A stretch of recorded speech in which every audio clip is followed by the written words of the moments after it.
এত ইস্যু হয় যে সবকিছু নিয়ে কথা কওয়া সম্ভব হয় না, কিন্তু এটা নিয়ে কথা কইতেই হবে। আজকের যে বিষয়টা আর কি, সেটা হইতেছে জুলাই যোদ্ধাদের আইনি সুরক্ষা দিতে অধ্যাদেশ হইতেছে। একদিন পরে ঘুম ভাঙিছে সবার। আসিফ নজরুল একদিন পরে অধ্যাদেশ বানাইতেছে। কামটা তো খুব ভালো হচ্ছে, তাই না? ভালো করিচ্ছে, তাই না? খুবই ভালো কাজ করছে। আসিফ নজরুল তো ভালো ছেলে, সন্ধ্যাবেলা হাত মুখ দিয়ে পড়তে বসে। হ্যাঁ, আসিফ নজরুল বাংলাদেশের মানুষদের দূর পাইছে, দূর পটাইতেছে, তাই আঙ্কারে হাতে লেমন চুস ধরাই দিছে। আসিফ নজরুল আর প্রফেসর ইউনূসের সরকার আঙ্কারে কিভাবে ধাপ্পা দিচ্ছে সেটা না বুঝে দেখি। আসেন আগে আসলে বুঝে দেখি অধ্যাদেশ আসলে কি। অধ্যাদেশ হইল সংসদ ছাড়া, জানে যখন সংসদ নাই তখন সরকার আর রাষ্ট্রপতির মাধ্যমে জারি করা একটা অস্থায়ী আইন। তার মানে এটা আইন, কিন্তু সংসদে পাস হয়নি, এবং এইটা এখন জারি করা হইতেছে জরুরি পরিস্থিতির জন্য, যেহেতু সংসদ নাই। আর একটু ভেঙে বলি, ধরেন সাধারণ আইন কিভাবে হয়। স্বাভাবিক নিয়মে একটা প্রস্তাব আসে, সংসদে আলোচনা হয়, ভোট হয়, পাস হয়, রাষ্ট্রপতি সাইন করে সম্মতি দেয়, আইন হয়ে গেল। এইটারে বলা হয় সংসদীয় আইন। কিন্তু তাইলে অধ্যাদেশ আসে কখন? যখন সংসদ বসেনি বা সংসদ ভেঙে গেছে, এখন অধিবেশন চলতেছে না, কিন্তু সরকারের দরকার আছে, এখনই আইন দরকার আছে, অপেক্ষা করা যাবে না। তখন মন্ত্রিসভার পরামর্শে রাষ্ট্রপতি অধ্যাদেশ জারি করে থাকে। তো অধ্যাদেশের আসলে বৈশিষ্ট্যগুলো কি? এক নম্বর হইতেছে এটা আইনের মতো কার্যকর, কিন্তু স্থায়ী না। সংসদ বসলে সংসদে অধ্যাদেশকে আনতে হয়, তারপরে অনুমোদন নিতে হয়। অনুমোদন না পেলে অধ্যাদেশ বাতিল। মানে সংসদ কার্যকর না থাকলে, সংসদ না থাকলে রাষ্ট্র যেন অচল না হয়, সেজন্য অধ্যাদেশ, এই বিষয়টা জারি আছে। এখন ধরেন পরের সংসদ এটা পাশ করলো না অধ্যাদেশ আসিফ নজরুলের, তাহলে কি হবে? আসিফ নজরুলের কাছে উত্তর আছে? নাই। অধ্যাদেশ সংসদে পাশ হয় আইন হইলেও সংসদ চাইলে তো পরের দিনই নতুন আইন করে সেটা বাতিল করে দিতে পারে। এমনকি এই অধ্যাদেশ যেটা আসিফ নজরুল করতে যাচ্ছে, সেটা আদালত এখনই বাতিল করে দিতে পারে। তার মানে এটার মূল্য শূন্য, জিরো। তাইলে আসিফ নজরুল কেন এ করতেছে, সেটার উত্তর আমরা পরে পাবো।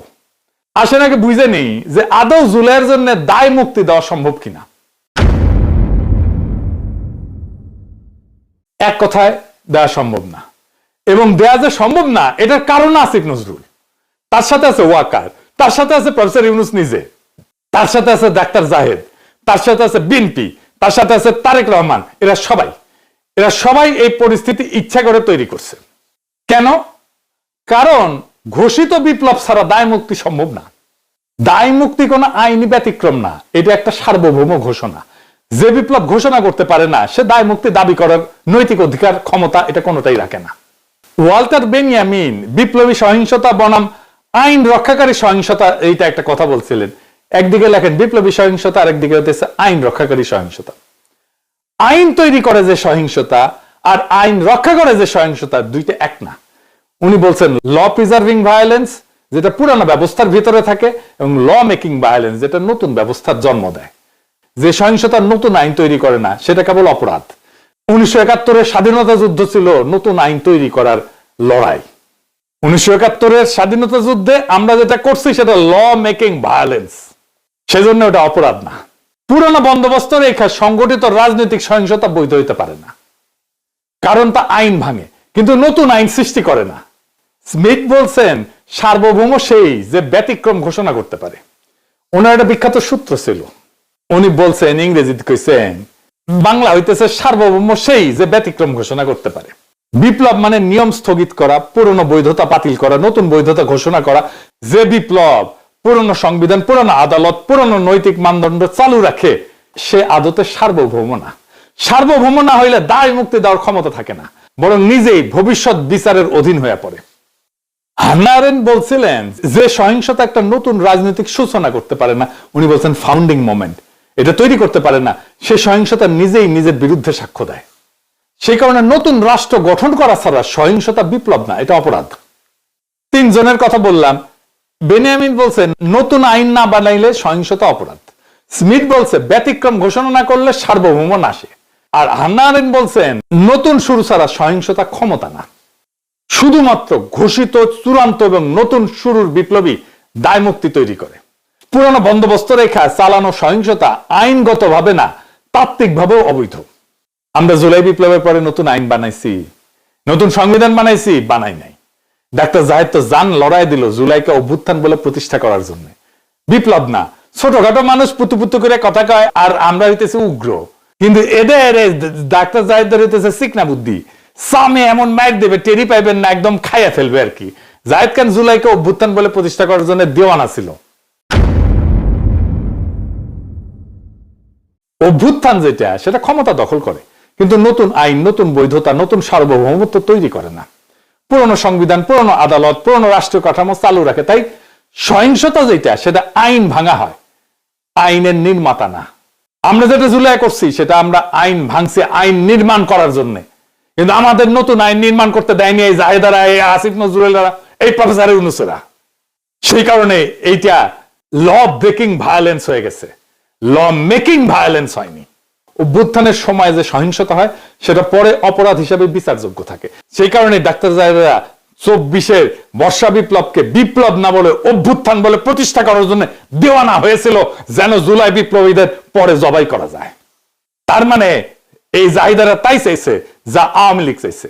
আওয়ামী লীগ আর হাসিনা যে পুলিশ হত্যার সহিংসতার কথা বলে, জুলাই যোদ্ধাদের ফাঁসি দিতে চায়, তার তাত্ত্বিক ভিত্তি তৈরি করে দিচ্ছে এই জাহেদ, এই সামে সিকনে, এই সিকনা বুদ্ধির লোকটা। আপনাদের জিজ্ঞেস করা উচিত, তাকে ধরা উচিত, এই কাম কেন করছিলেন। মাদিরে যে পুলিশ ধরে, সে বৈধতা দিচ্ছে জাহেদ। দায় মুক্তি বাংলাদেশের ইতিহাসে একবারই হয়েছে, সেটা 1971-এর পরে।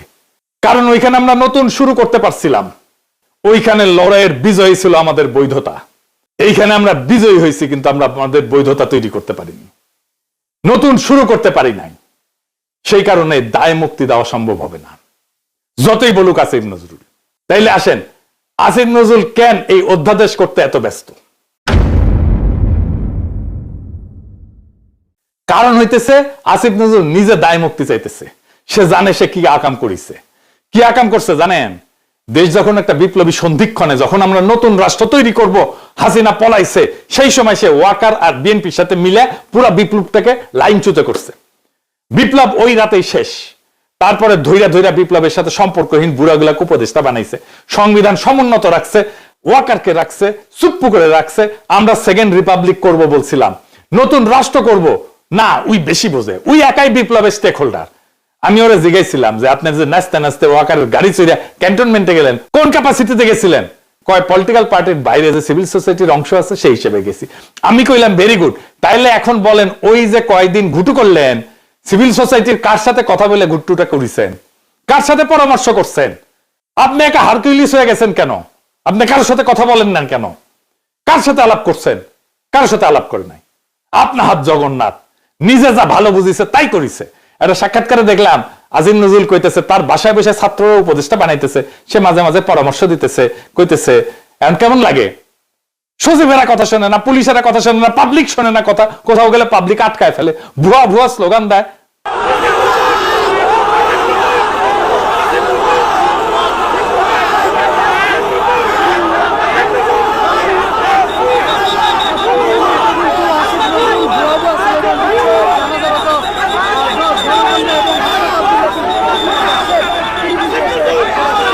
খুব মজা না? হ্যাঁ, এখন তো এগুলো শুনিচ্ছেন, এরপরে পাবলিক থাপড়াবে ধরে রাস্তায়, রাস্তার থাপড়াবে। ওই সময়টাতে ঠিক হয়েছে সংবিধান সমুন্নত রাখতে হবে। ওই যখন ঘুটু করিচ্ছে, সংবিধান সমুন্নত রাখলে 2024-এর লড়াই, বিপ্লব, বিপ্লবী সহিংসতা সব অবৈধ হয়ে যায়। বৈধ হয় হাসিনার খুন করা, ছাত্রলীগের গুন্ডামি, পুলিশের গুলি, সব বৈধ হয়ে যায়। কারণ সরকারের বিরুদ্ধে বিদ্রোহ তারা নিয়ন্ত্রণ করতেছে। এই কাজ করছে আসিফ নজরুল, এই কাজ করছে জাহেদ, এই কাজ করছে বিএনপি, এই কাজ করছে তারেক রহমান, এই কাজ করছে প্রফেসর ইউনূস। নিজে আইনের লোক হইয়া আসিফ নজরুল ওই 3 দিনে ছাত্রদের সাথে বৈশা উপদেষ্টা পরিষদ বানাইতেছে, আর ওই প্রসেসের মধ্যে দিয়ে ওই ছাত্রদেরই মৃত্যু পরোয়ানা লিখতেছে আসিফ নজরুল। এখন অধ্যাদেশ বানায় লেবেন চুজ ধরাই দিতেছে। এই অধ্যাদেশ বালটা করবে। 1975-এ যারা সোহরাওয়ার্দীর বডিগার্ডের ফুটা করেছিল, তাদের জন্য সংবিধানে ইনডেমনিটি দেওয়া হয়েছিল, কাম হয় নাই। 1975-এর ওই বিপ্লবী ঘটনার পরে যেই দল বিএনপি ক্ষমতা আসছে তারাই কর্নেল ফারুক, বজলুল হুদাকে, শাহরিয়ারকে তুলে দিচ্ছে আওয়ামী লীগের হাতে যেন ফাঁসি দিতে পারে আওয়ামী লীগ তাতে জেলে ভরে, রায় হয় নিম্ন আদালতে, আপিল চলতেছিল। খালেদা জিয়ার আমলে খালেদা জিয়ার সরকার এদের সবাইকে ছেড়ে দিতে পারত, আইনসঙ্গত ভাবে ছেড়ে দিতে পারত আপিল নিষ্পত্তি করে। কিভাবে জানেন? আসেন একটু বুঝে দেখি। আদালত রায় দিছিল ফায়ারিং স্কোয়াডে মৃত্যুদণ্ড। বাংলাদেশের সিভিল আদালতে ফায়ারিং স্কোয়াডে মৃত্যুদণ্ডের বিধানই নাই।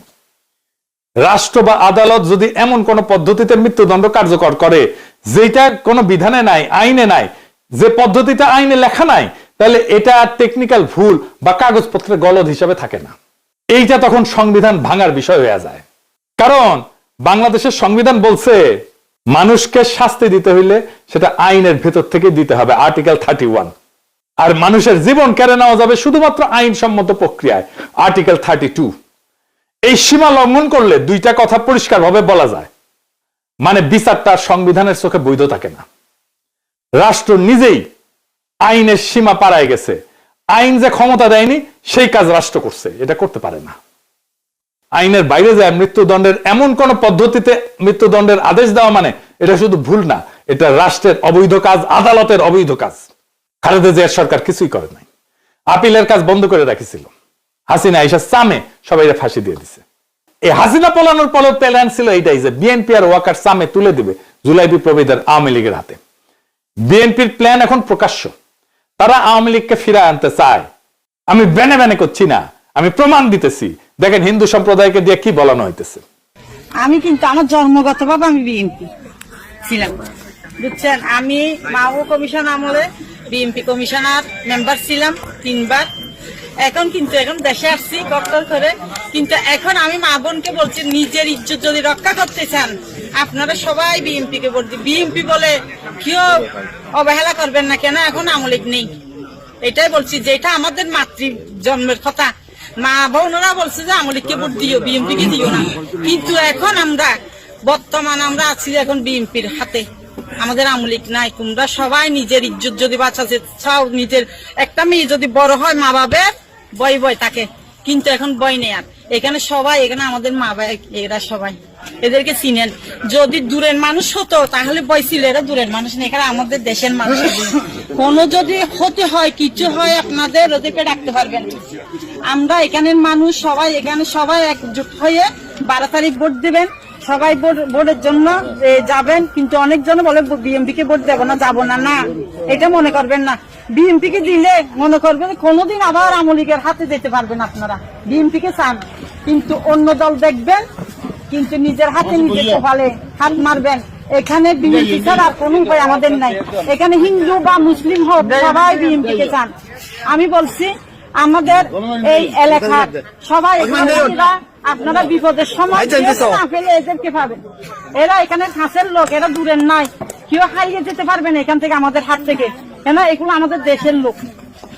তাই আমি বলছি মা বোনকে, এখানে মহিলা হইয়ে বা পুরুষ হইয়ে ওই বিএনপি কে দেবো না, এই কথা বলিয়েন না। কেন আমরা এখন একটাই দল, বাংলাদেশে একটাই দল আছে, ওইটাই কোনো দল না, এটা নিজেরাই দল করছে, যে এটাকে কেউ সমর্থন দেবে না ওই দলকে।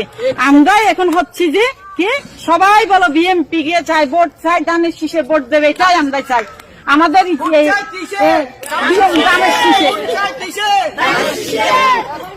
তো ধানের শীষ সবাই, আমি বলছি ধানের শীষে টিকে দিলে আপনারা মনে মনে বলছেন যে ধানের শীষ কেন দেব, আগে তো আমরা আওয়ামী লীগ ছিলাম না, এখন আমরা আওয়ামী লীগ। ধানের শীষে আওয়ামী লীগ মনে করবেন কেন?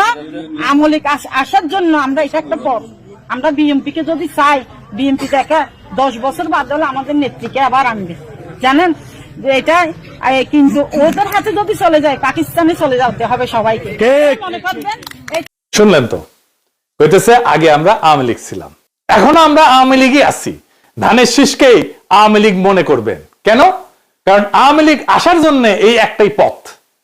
আমরা বিএনপি কে যদি চাই, বিএনপি দেখেন 10 বছর পরে হইলো আমাদের নেত্রীকে আবার আনবে। শুনেছেন, নিজের কানে তো শুনলেন। আর একটা প্রমাণ দিতেছি, আসেন সে প্রমাণটা দেখি। এই যে সংসদ নির্বাচন হইতেছে, এখানে এমপি কে ভোট দেওয়া ছাড়া একটা গণভোট হবে। সে গণভোট হবে বিএনপি কিন্তু ঘরের মধ্যে এইগুলা স্বীকার করে এসছে গণভোটে যে সমস্ত জিনিস থাকবে। এই গণভোটে হ্যাঁ বা না ভোট দিতে হবে। হ্যাঁ ভোট দিলে কি কি পাবেন? আপনি 12টা জিনিস পাবেন। 12টা কিভাবে আগামী রাষ্ট্র চলবে সেটা ঠিক করতে পারবেন। কি কি সেটা একটা একটা করে বুঝে দেখি, শুনেন মন দিয়া। আপনি কি এমন একটা বাংলাদেশ চান যেখানে তত্ত্বাবধায়ক সরকার, নির্বাচন কমিশন, সরকারি কর্ম কমিশন মানে যেটাকে পিএসসি বলা হয়, এটা গঠনে সরকারি দল এবং বিরোধী দল একত্রে কাজ করবে? সুন্দর কথা না? 2 নাম্বার, সরকারি দল ইচ্ছা মতো সংবিধান সংশোধন করতে পারবে না। সুন্দর না কথাটা?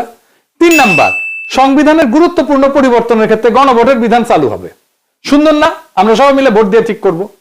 4 নাম্বার, বিরোধী দল থেকে ডেপুটি স্পিকার এবং গুরুত্বপূর্ণ সংসদীয় কমিটি সমূহের সভাপতি নির্বাচিত হবেন বিরোধী দল থেকে।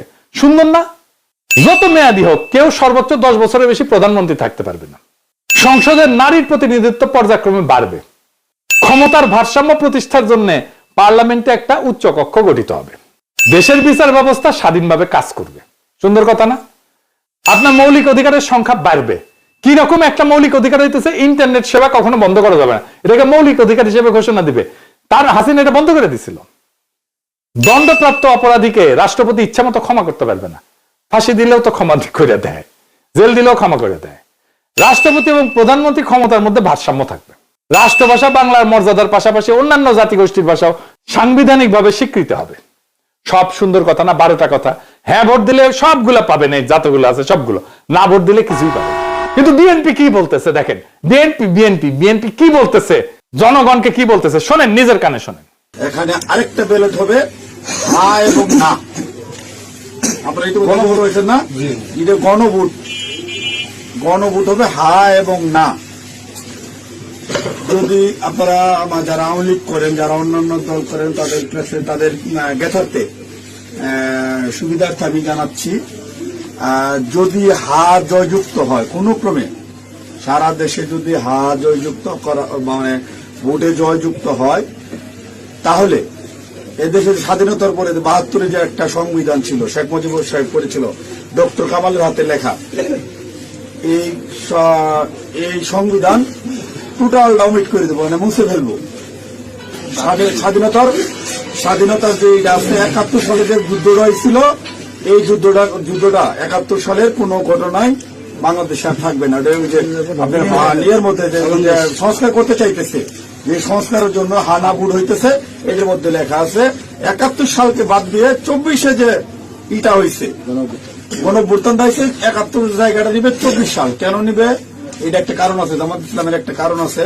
জামাত ইসলাম 71 সালে দেশের স্বাধীনতা চায় না, এদেশে বাংলাদেশের স্বাধীন হোক, বাংলাদেশ স্বাধীন হোক, জামাত ইসলাম কিন্তু এটা চাই নাই। যারা আওয়ামী লীগ করেন তারা একটু খেয়াল করে শোনেন।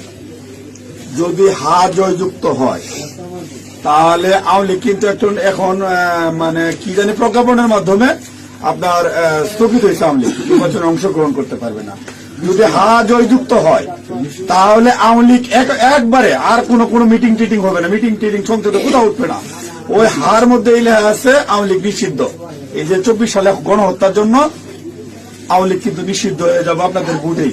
যদি হাতের ভোট দেন, হাতে ভোট দিলে আপনার 16 ডিসেম্বর থাকবে না, 26শে মার্চ থাকবে না। আপনার 71 সালের যে যুদ্ধ করতে মা বোনেরা ইজ্জত দিচ্ছে, 30 লক্ষ মা বোনের ইজ্জত দিচ্ছে, এটা থাকবে না। অর্থাৎ আপনারা যারা আওয়ামী লীগ করেন দয়া করে আপনারা না ভোটের জন্য হলো আওয়ামী লীগের তো আমরা আসলে বিএনপির হইতেছে উদারপন্থী রাজনৈতিক দল। আমরা বিএনপি চাচ্ছি সকল দল মিলে একটা দেশে নির্বাচন হোক, সকল এবার না হোক, সামনে যেন সকল দল একটা নির্বাচন অংশগ্রহণ, 5 বছর পরে যেন সকল দল নির্বাচন অংশগ্রহণ করতে পারে। আপনারা আপনাদের যারা আওয়ামী লীগ করেন আপনাদের দল রক্ষা করার জন্য আপনাদের কেন্দ্রে যাইতে হবে, ঠিক আছে? আপনাদের কেন্দ্রে যাইতে হবে, আপনাদের দল রক্ষা করার জন্য, না ভোট দেওয়ার জন্য, হইলে সার্বভৌমত্ব দেশ রক্ষা করার জন্য 71কে ফিরিয়ে, মানে 71 যেভাবে আছে স্বাধীনতার যুদ্ধটার ইতিহাস আছে, এই ইতিহাসটা রক্ষার জন্য হইলেও যারা না ভোট দিবেন, যারা আওয়ামী লীগ করেন, আপনাদের কেন্দ্রে অবশ্যই যেতে হবে। কেন্দ্রে যদি আপনারা আপনাদের দলকে রক্ষা করতে যান, যেহেতু এবার আপনাদের নাই কোন নমিনেশনের, আওয়ামী লীগের কোন প্রার্থী নাই, দয়া করে সেক্ষেত্রে আপনাদের কাছে আমাদের অনুরোধ, যারা আওয়ামী লীগ করেন, বিএনপির তো আপনারা ভোট আমাদের দিবেনই, ঠিক আছে, যারা বিএনপি করেন ওরা তো আমাদের ভোট দিবেন।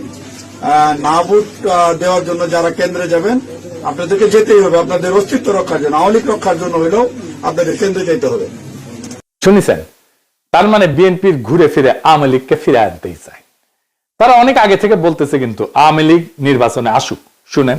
তবে আওয়ামী লীগের প্রধান প্রতিদ্বন্দ্বী বিএনপি চায় দলটি নির্বাচনে আসুক, নির্বাচনটি হোক অংশগ্রহণমূলক।